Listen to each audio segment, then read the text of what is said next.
We're joined once again by Hall of Fame tennis writer Steve Flink. His latest book is Pete Sampras Greatness Revisited. You can catch his work on tennis.com. Just came back from Newport, I believe, the Hall of Fame ceremony.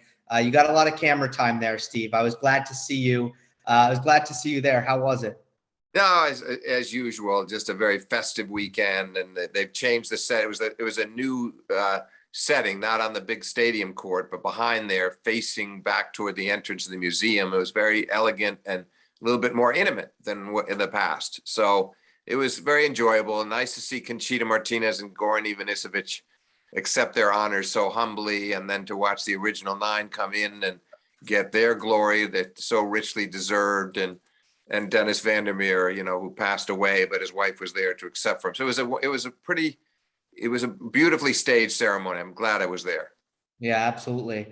So a little bit later than normal, but we are going back to Wimbledon, rewinding about a week ago. And I want to start with Novak Djokovic. And Wimbledon 2021 will always be the major that he tied it up at 20.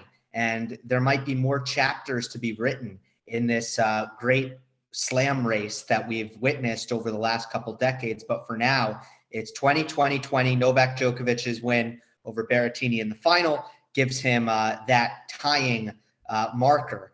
What is unique, in your opinion, about Novak's path to this point? Because now they're all at the same number. Well, what's the most interesting part of it is to see how far behind he was, both Rafa and Novak. What a climb it was. How unlikely it seemed at one time, even as recently as 2017, when Rafa was trying to close the gap on Roger, and everybody thought that the Australian final that year was so critical because it was going to be pendulum swinging. Rafa get within two, or Roger extend to a 4 slam lead, all of that going on. But meantime, Djokovic comes back and starting the middle of 18, and he takes the last 2 of 18, 2 in 19, 1 in 20, and 3 more this year. Eight titles to make the tie. He'd been at 12. So, I mean, that to me is what's so remarkable about it. The way he has kept capturing them in clusters, and now possibly on the verge of a Grand Slam to become the first since Rod Laver to do so. Truly remarkable. That's right. 8 out of the last 12 majors have gone to Djokovic. Yeah. There's some thought that he wasn't even playing his best tennis throughout this fortnight, despite the fact that he only dropped 2 sets. Do you think that's accurate?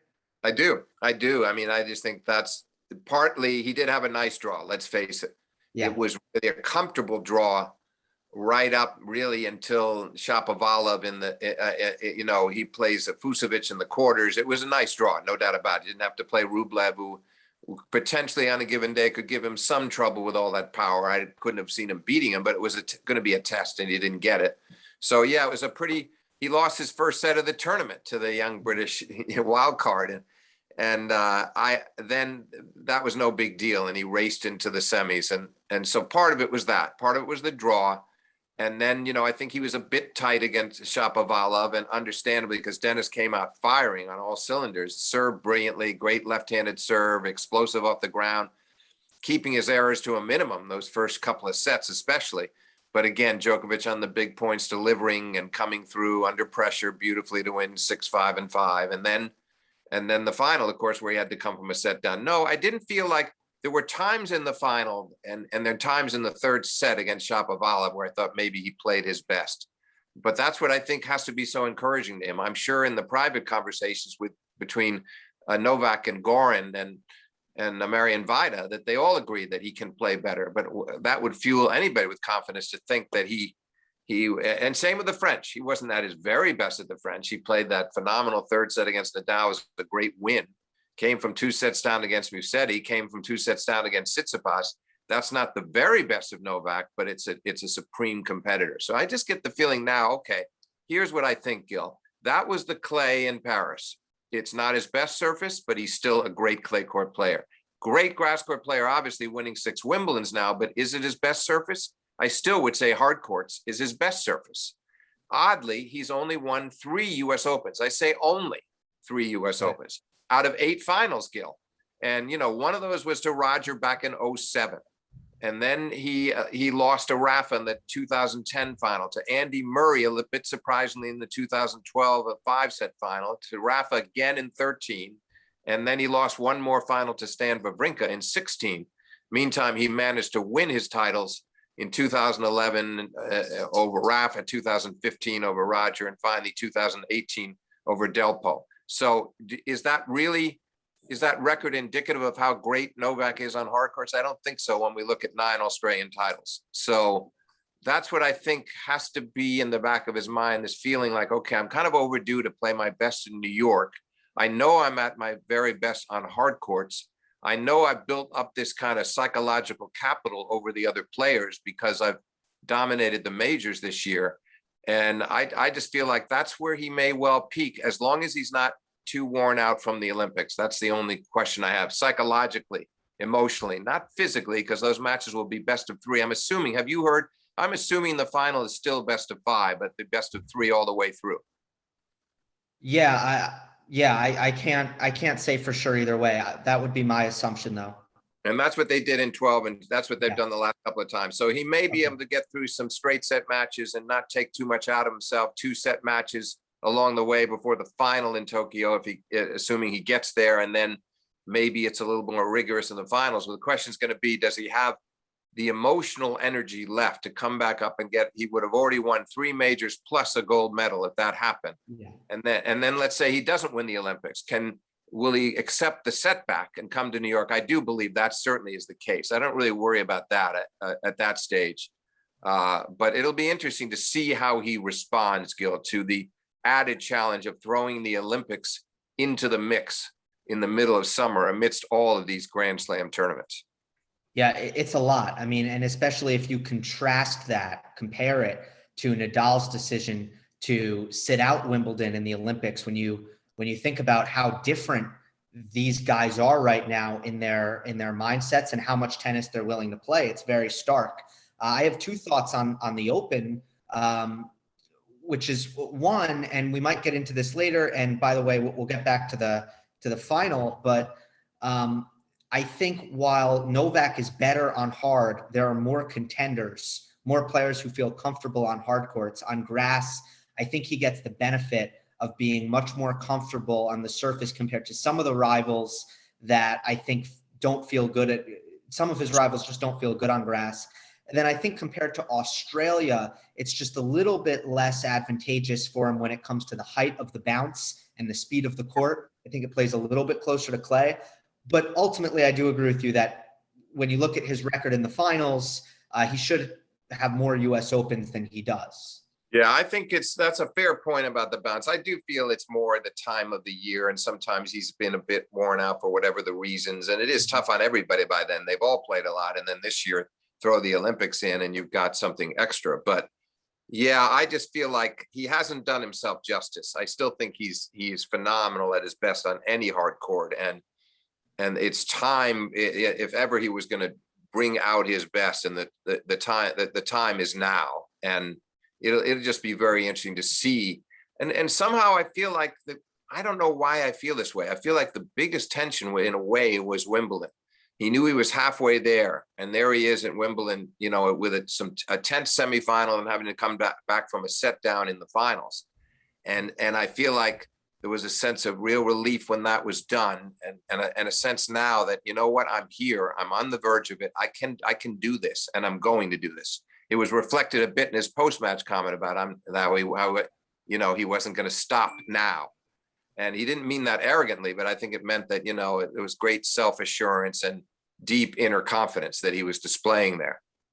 That's the reason why I don't think Djokovic reached his peak form. And maybe if he needed it, he would have found it. It's very possible. I mean, tennis it's such a push and pull between you and your opponent that, it's not, you can't really take anything away. The goal is to win. And Djokovic not only won, but did so pretty comfortably in all of his matches. But I thought it was just the pressure, feeling the weight of the history on his shoulders. Yeah. That's why I think it was tough for him at times to find, to really hit out and find his offensive baseline game against Berrettini and Shapovalov.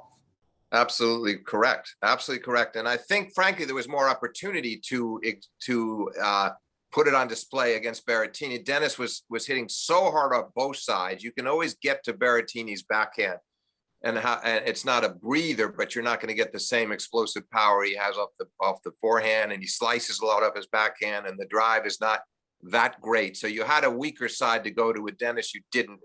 It's maybe it was even a little bit more unnerving, but I agree. It was the weight of history that was on his mind, and he was trying his best to deal with it. The other thing, Gill, is that in the case of the Berrettini match, it's different with Shapovalov because Novak was able to squeeze the first set out after Shapovalov served at 5-4, 30 all and missed the open court forehand after a great defensive stab from Djokovic. So that set he still managed to win that set in the tiebreak, but he could never relax because Shapovalov had so many break chances all through the second. And it wasn't until Novak got that 2-set lead that I think he really felt he had him, and eventually he got the break at 5-all in the third. In the final, very different. He's playing Berrettini. He's up.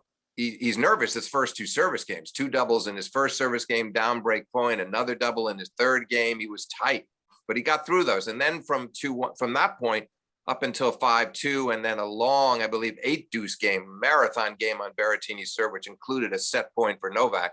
He looked like he was going to win the set very decisively. And I think had that been the case, even if he had served it out at 5-3, which he didn't, then he might have relaxed and we might have seen more of his best tennis. But when you're finding yourself down a set after having been up 5-2 with a set point, and that's what happened. He got outplayed in the tiebreak in the first set by Berrettini. Then that does create a certain tension. He did relax for a while. He played some really good tennis on his way to 4-love in the second, but even then, Berrettini from 5-1 down closed the gap to 5-4. He broke back when Novak served the first time for the set, and then Berrettini at 3-5 had that remarkable hold from love 40, triple set point down. Made Novak serve it out a second time, and then Novak had a terrific love game on his serve to close out that second. Then I felt he was a little less tense after that, Gil. I think when he got to 1 at all, right? I think at that point, he felt like, okay, this is my match now, and enough of this. I shouldn't have lost the first set. I should have closed the second set sooner. Now I'm in control. And he pretty much was. But I would say this, Gil, to me, the best tennis Djokovic played was from 2-3, love 30 down in the fourth set, because Berrettini had served a couple of really good games up to that point. Then he presses him to love 30. Novak gets a good serve to make it 15-30, and then they had what was for Novak the point of the match, where Berrettini hit that vicious slice backhand down the line. Probably nobody else would have gotten it back. Novak scooped it back deep down the middle, but still Berrettini ripped that forehand into Novak's backhand corner. And again, nobody would have gotten that ball back. Somehow Novak on the stretch gets the two-hander back fairly low cross court. Berrettini tries that little drop shot, and Novak scampers in and somehow shovels the ball by Berrettini and then raised his arms to the crowd, because I think he felt at that moment, okay, this is it. That was a crucial moment. I could have been down 2 break points. Now I'm 30 all. He holds.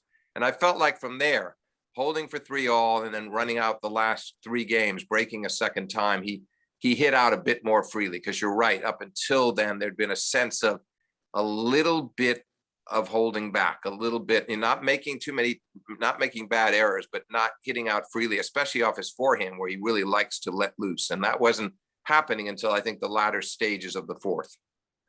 And I think it's a credit to his ability.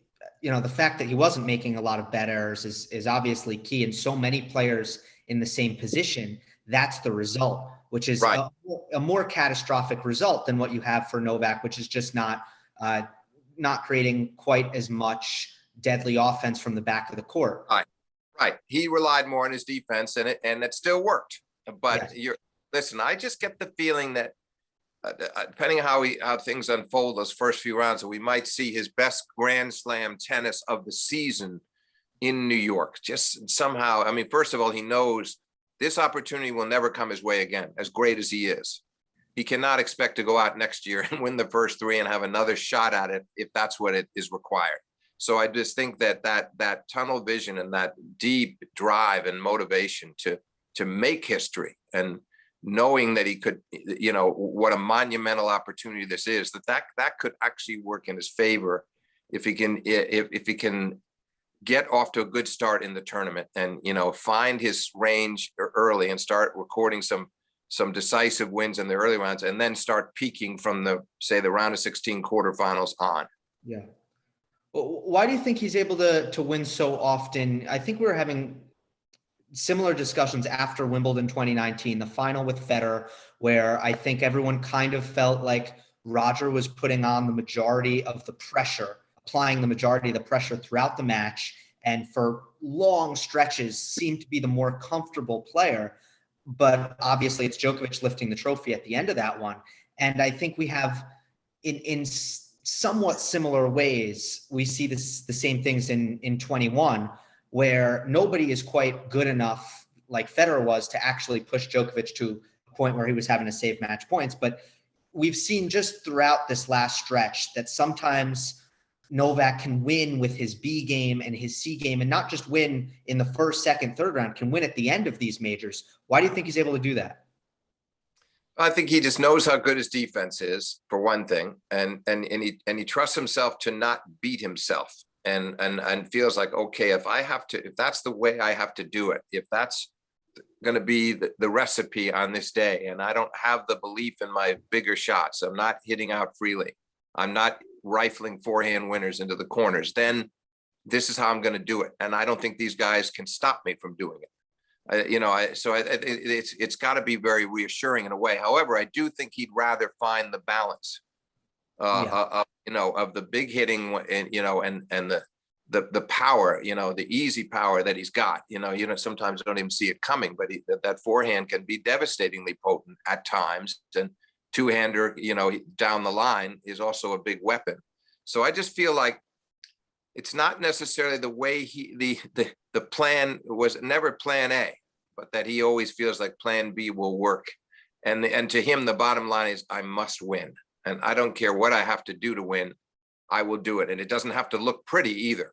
And he's proven that. But I did think it was nice that we saw a flourish. I thought somewhat of a flourish at the end of the Berrettini match. And I did think also the third set against Shapovalov, he was better than he was the first two, for sure. And he could have won it a bit sooner. Dennis saved himself a few times in the third from break points down. So I feel like we've gotten flashes of it. But maybe in New York, we're going to get more than that. Yep, I agree. The key when you have a player like Djokovic and Berrettini sharing the court together, Novak is so comfortable from any position, a defensive position, a neutral position, an offensive position. And for a guy like Berrettini, he really needs to be on his front foot. He needs to be in the offensive position, dictating, and that's a lot of pressure. I think Djokovic has a freedom on the court. He doesn't care what position he's put in. He can kind of be free flowing like that. But Berrettini, I can't let it get to my backhand. I can't get on the run. I need to be in charge at all times. It creates a dynamic that's very favorable for a player who's built this incredible all-around, all-court game like Djokovic. Yeah, no, all true. Now, you also probably heard Novak, Gill, saying after the final that he feels he's a more complete player than ever before. That we shouldn't leave that out of the discussion. For instance, against Shapovalov, he very selectively, but did a great job serving and volleying wide to the Shapovalov backhand in the deuce court, knowing it was going to be a chip return down the line, closing in for what he knew was going to be a backhand volley almost every single time. And I thought he used that play beautifully. He made a couple of incredible half volley, one great half volley in the final against Berrettini, just brilliant, and some great low volleys along the way. I think Stan Smith was talking about this again in Newport, and we saw it actually on the television, on the broadcast, Stan talking to Novak when he came into right after the final to greet people, and when the cameras come take you backstage inside the building there. And Stan was really impressed with the improvement in Novak's volleying. So there's that element as well, attacking at the right. We're never going to see him coming in a ton, but he did it opportunistically. Also, he did it very well against Berrettini, who missed a few critical passes when chances to break back in the third and fourth. But the fact was that Novak put the pressure on him too. So I think he is right about that. He's more complete. And I think that fuels him as well, knowing that he has basically to follow up on what your analysis, he's got a wider range of options than he's ever had before. When I look at this season, for me, Australia was very much about the serve, and that's what I left the tournament thinking about. And then Roland Garros was very much about the forehand, especially when it comes to his win over Nadal and how well he used it cross court. And this tournament, I thought, was about the volleying, because that's where he was able to finish points on such a consistent basis. It was so solid up there. Yeah, couldn't agree more with all three. He put a lot of emphasis on the serve. The court was playing pretty fast in Australia. It was a key to his win, especially over Medvedev in the final, which frankly was his best match of the Australian Open, was the final of the 5-2-2. And he served really well. And you must do that. To beat Medvedev by the scores, you have to serve really well, because the guy's standing so far back, and he prides himself on his ability to get returns back into play.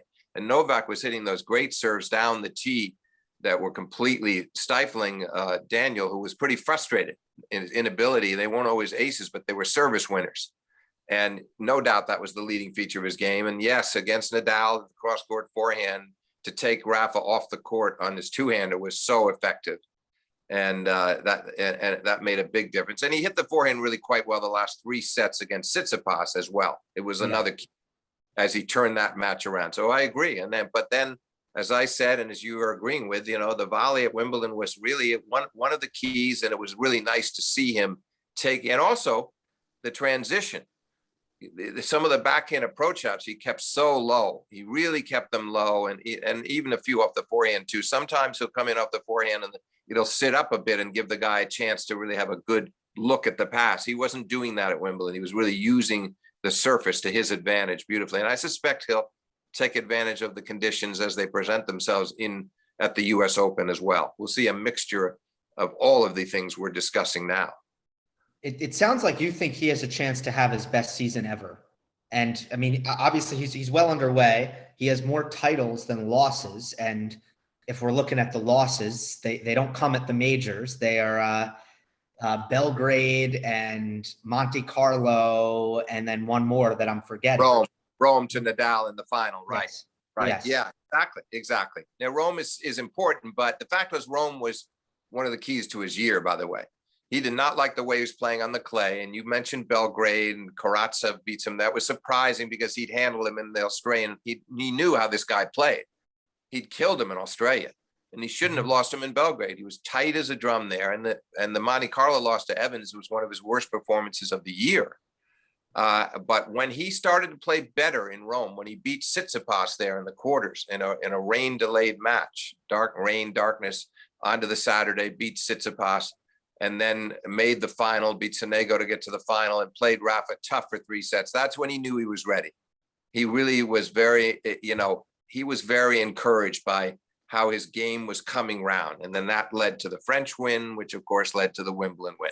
Yeah. Yes, I do think so, Gill. I think whatever happens in the Olympics, I think the key to him, because I think historically he could survive a loss in the Olympics. He'd be disappointed because how much he cares about his country. But I think for historical purposes, the one that matters more is the Open. And he could, if he didn't get a Golden Slam and had to settle for a Grand Slam, I don't think that's still going to separate him significantly from both Rafa and Roger. Because Roger, you think about it, the one year that Roger won the French in 2009, he had already lost to Rafa in the Australian Open final. So there was no chance for him to win a Grand Slam. He did win Wimbledon and lose the Open final to Delpo. So he never really got close to it. And Rafa has not been either, because he's only got his one Australian in 2009. And then he lost to Soderling in Paris. So his chances for a Grand Slam were open. So they've really never been near it. And here's Novak now with a wonderful opportunity. And I just feel like he's at the right place mentally, emotionally. There's a maturity about him now, the way he talks about himself and his tennis and his goals and his dreams. And I do feel like he'll get at least one of those two. Very likely could get them both, because the field in the Olympics is a little depleted. As you know, Berrettini is now pulled out. There's no Rafa, there's no Roger. I think we're going to have probably the 2 biggest threats might be Tsitsipas and Medvedev. But Tsitsipas has just come off a loss to Krajinovic, and maybe his confidence isn't too high, having lost to Francis Tiafoe in the first round of Wimbledon. So he's still trying to kind of get the confidence back that he built up in reaching the Roland Garros final. And then Medvedev is a little bit shaken by having lost to Tsitsipas in the quarters of the French, and then this surprise loss to Hurkacz at Wimbledon when he thought he had him, and the match got carried over to the next day, and he ended up losing. And so it was jarring for him to lose in 5 sets there. So he's questioning himself a bit as well. So there is the chance that Novak, again, he doesn't necessarily have to be at his very best in Tokyo, but he could still well come away with it. But I think either way, I guess what I'm saying, either way, I do like his chances in New York, as long as he's not too drained by too many big events in a short span. Yeah. Fatigue is going to be interesting to watch. And I think in the case of the Olympics, the volatility of best of 3 up until the final is an obstacle if you're comparing that to a major where you get a little bit more leeway.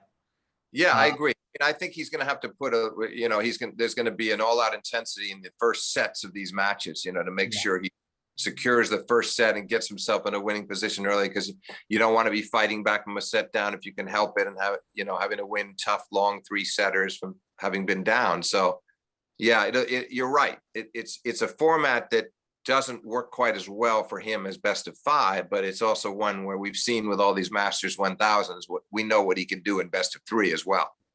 Absolutely. So you just mentioned Tsitsipas and Medvedev and the disappointments that they had at the All England Club. I would also throw Zverev in there, losing to Felix Auger-Aliassime team, who's a good player, especially when he's at his best on grass. But Zverev was served, I think, 20 double faults in that match. Really was nowhere near where he needs to be. So it's a lot of disappointments for that crop at Wimbledon, where a group of players who. Let me just interject a second. Forgive me for interrupting, but I do want to quickly comment. Yeah, I totally agree. I thought coming into Wimbledon, Zverev was going to be the finalist against Djokovic. I really did. Mm-hmm. And I thought, we've been seeing his improvement in the majors, where he came so close to winning the US Open last year, and up 2 sets, later served for the match in the 5th against Thiem, loses a heartbreaker, but still comes back. And we saw him have a good Australian losing to Novak in the quarters, and a good French losing in the semis there to Tsitsipas after having taken the match from 2 sets down into a 5th. So you felt like, okay, his Grand Slam performances are steadily improving. And I thought the stage was set well for him, where the draw was right, and he might have had to play Berrettini, but he beat Berrettini in the final of Madrid on the clay. And I liked the way he was looking coming in. That was a disappointment. That was a blow to him, no doubt about it. Yeah. I'm assuming he will go to Tokyo, though. I'm assuming that we'll see him in Tokyo. Yeah, I think so.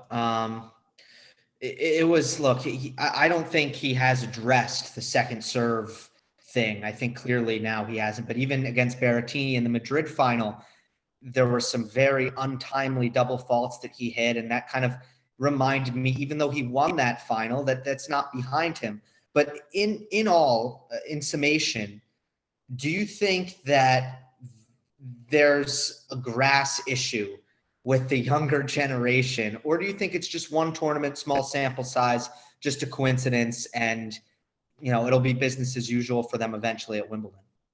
More the latter, because I feel like we're not talking about the same brand of grass court tennis we had back in prior generations, certainly in the Sampras era, where there's so many serve and volleyers and the likes of Becker and Krajicek and Rafter and all the tough attacking players that Pete had to face in his years of winning 7 titles. So and the same thing with the preceding generations. It was an attacking player's surface, and it was shocking in some ways when Agassi won the title, and nobody saw that coming. He'd been destroyed by Courier in '92 in the French semis, and he comes out and wins Wimbledon, beats Becker, McEnroe, and then Ivanisevic in order. 3 great attacking players in a row, and he mows them down on the grass and wins the title.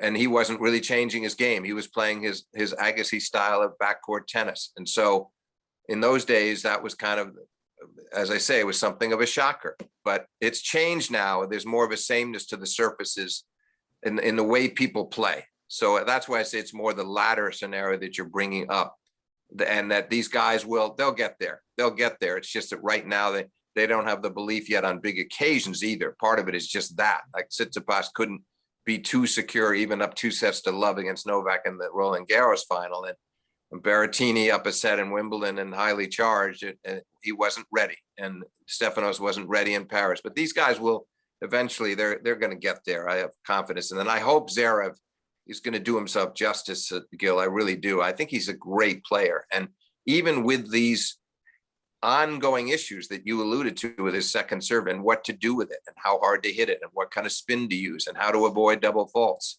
He has one of the great first serves in the game today, one of the very best. He's got just a magnificent two-hander. His forehand to me, look, is so much better than it was a few years ago. I thought it could go off much more easily.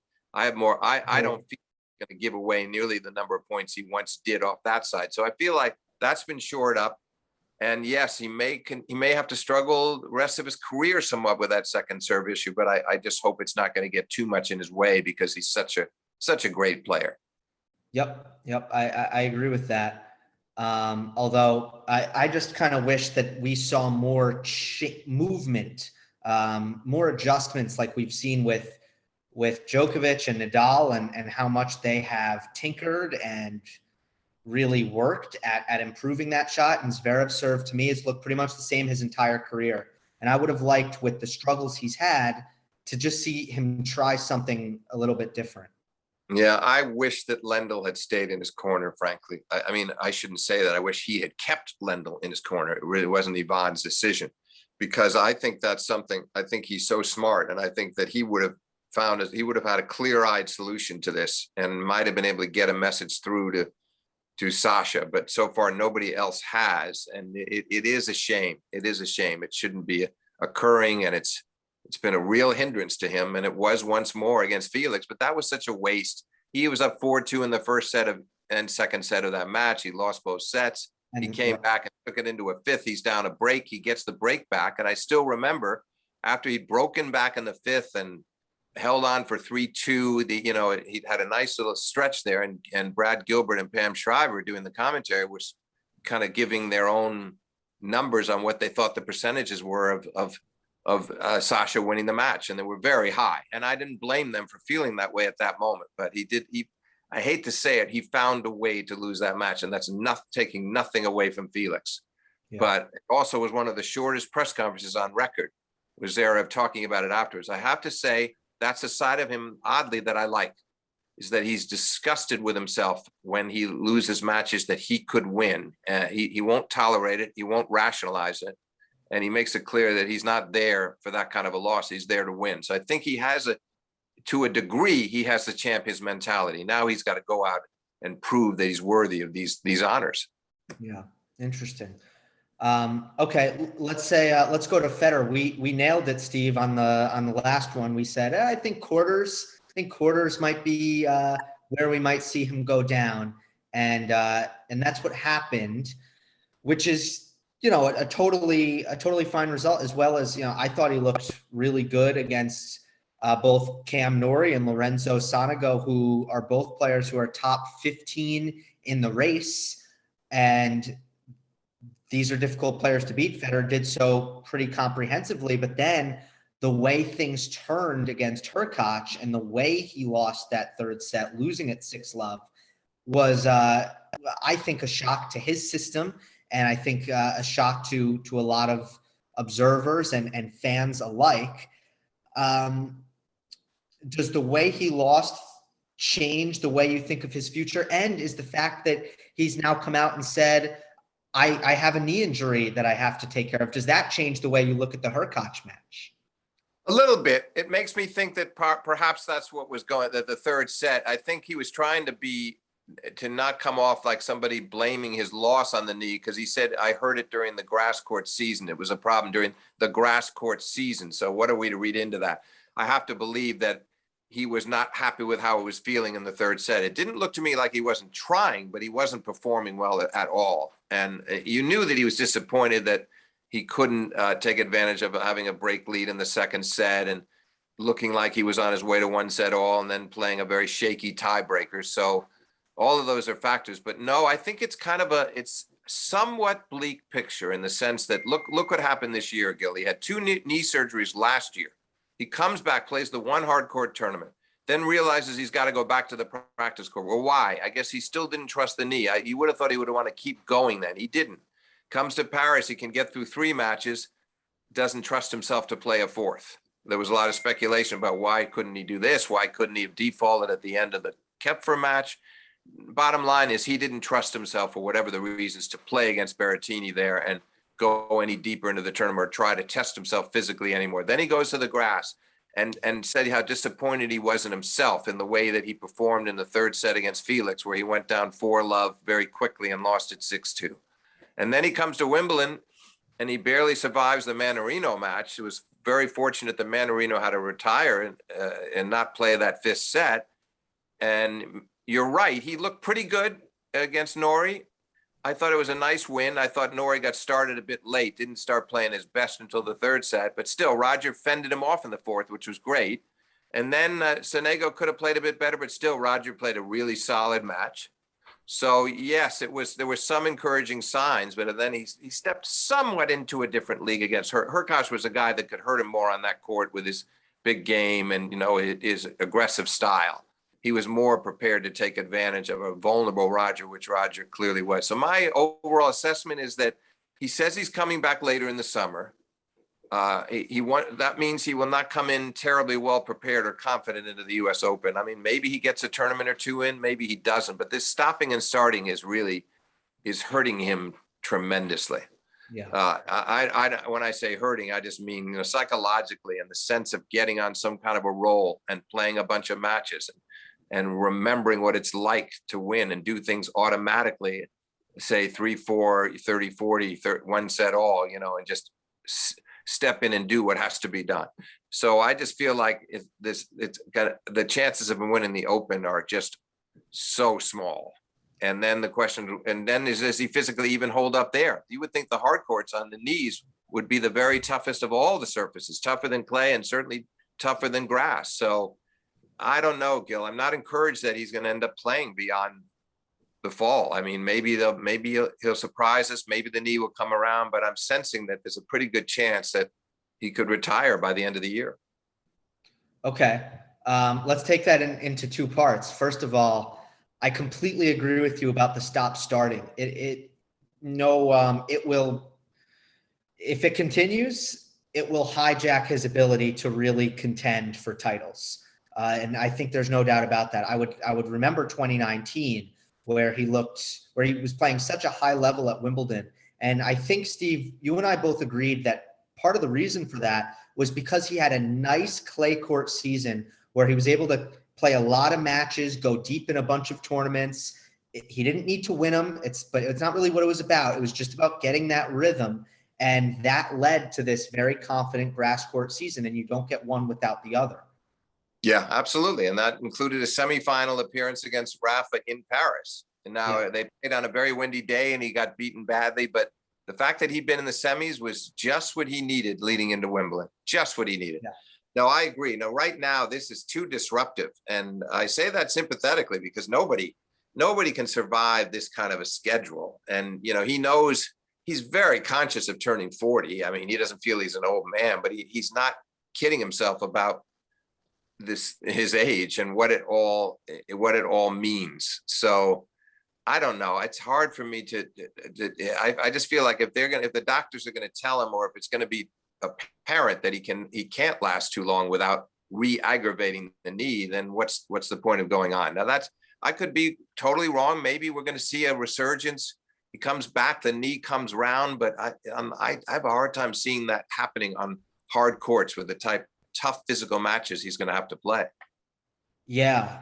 On the retirement front, if he can't stay on the court healthy, that's one thing. And that I think certainly will or would end things before he really wanted to.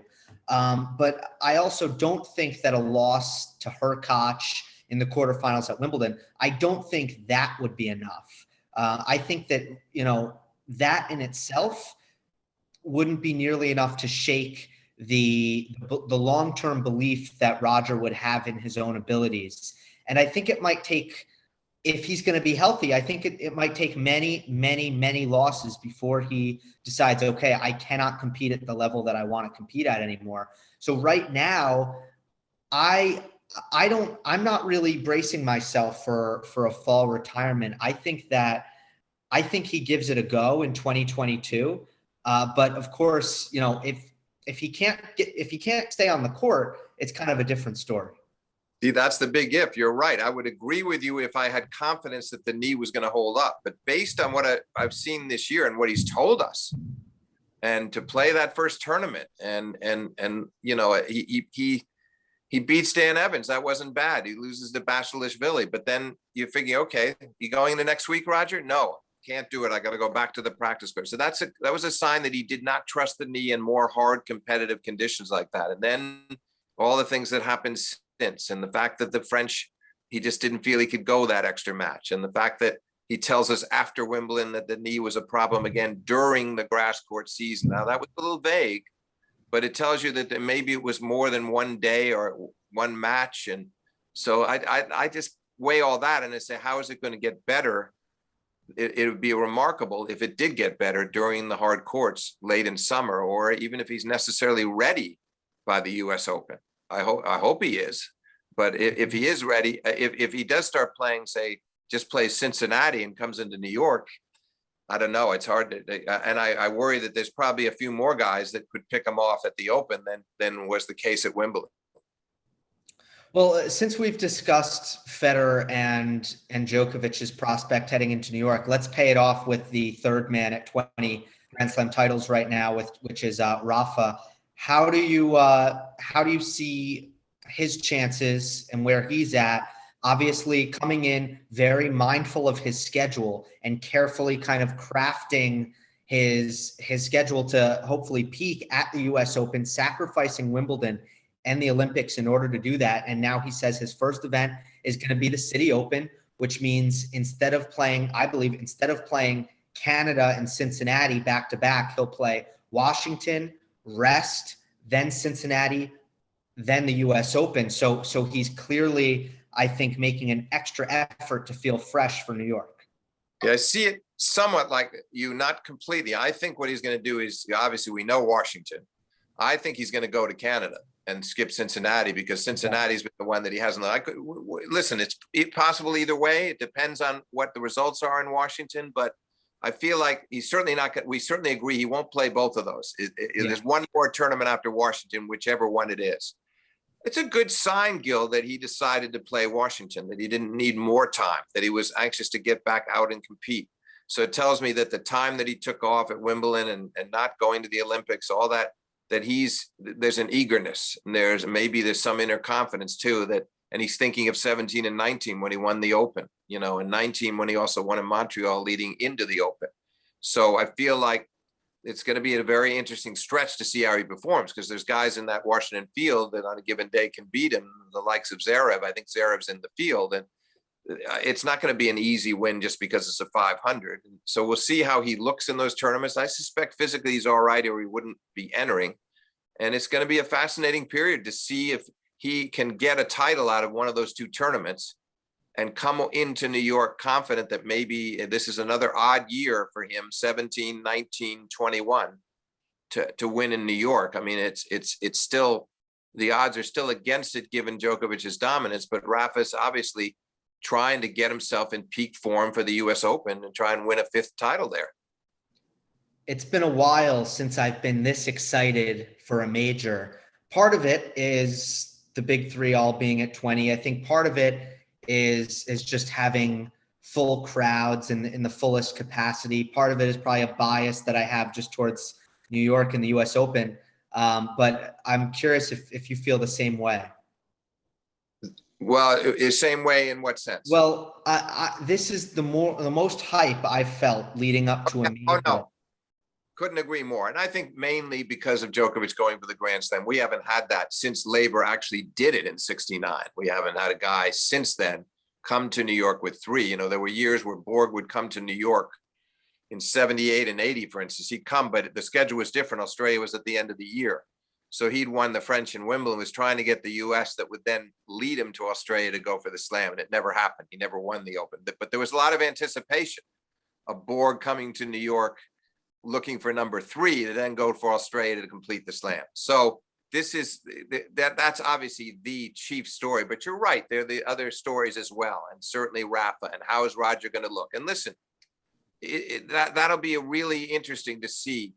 Because you're painting the other picture with Roger, you're talking about 2022 based on healthiness. Because I do agree with your point that the Hurkacz loss, like psychologically, that doesn't shake him.